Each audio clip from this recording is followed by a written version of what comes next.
Interviewing somebody like Don Staley and other really big name college coaches, it can be a little intimidating, but if you approach them the right way, it isn't really the biggest deal. We make it a big deal because they're a big name, but they're just like normal people, just like everybody else. When I was filming the Nike Tournament of Champions back in July in Chicago, I was in charge of getting interviews and testimonials from coaches, from players, from staff members, and we covered a lot of schools, big name schools, smaller schools, just to show the variety that the tournament had. There was hundreds of schools out there from the world. I remember Dawn Staley came to one of the games and we saw that she was there. We're like, wow, it'd be really cool to get an interview with her, because we're covering the whole event with social media management, the photos, the videos, the editing. With her, a lot of people would surround her, and you could just tell there's people who wanted to get her attention. So I think the best way that we approached that situation was, one, not to interrupt her, because she was there to watch the game. She's taking it serious. She's there for a reason, and you can tell she was completely locked in.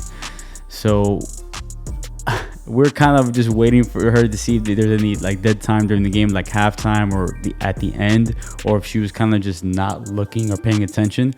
We wanted to make sure that we also crafted up a good question for her, because we didn't want to make it seem like a dumb question. We wanted to ask something that was going to leave a lot of impact to the women's and girls basketball community. So we're able to approach her to where Jerome, who was our lead videographer, and we told him that he should approach her just because, one, we all agreed that he was the best communicator by far, and since he was tall, it looked like a basketball player. We're like, you know what, I feel like she would respect you more than if anybody else. He went up to her and he was able to get that interview, so I had my camera there ready to go. We had the question already prepared, and that video got a lot of engagement, shares, views. A ton of followers came from that video. So we needed to proceed with caution because she was being surrounded by a lot of people, and obviously we didn't want to make ourselves look desperate. So someone like that, you gotta take your time with it, approach them calmly, and make sure that you're not interrupting anything that they're doing that's really important to them.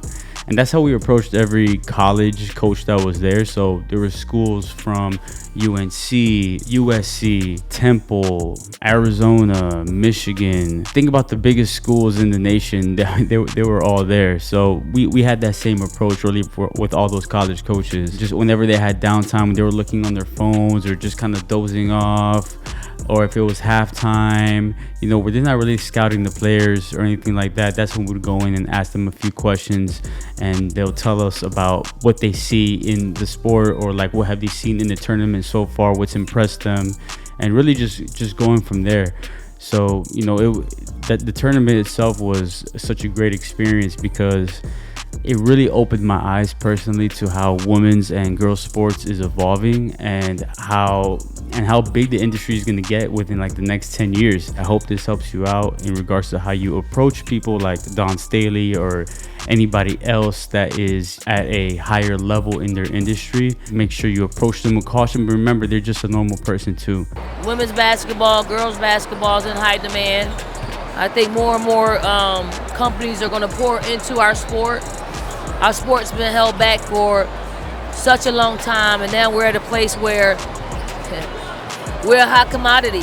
So, we come from not putting resources into our girls programs to, look where we are. Look how many people you see here. Look at the WNBA. Look at college women's basketball, where our championship game drew almost 19 million viewers. That's never happened before. I think that's just the tip of the iceberg, because we're here, and I don't think it's going to go backwards, because the talent is too strong, and the product is an incredible product that everybody wants to be a part of now.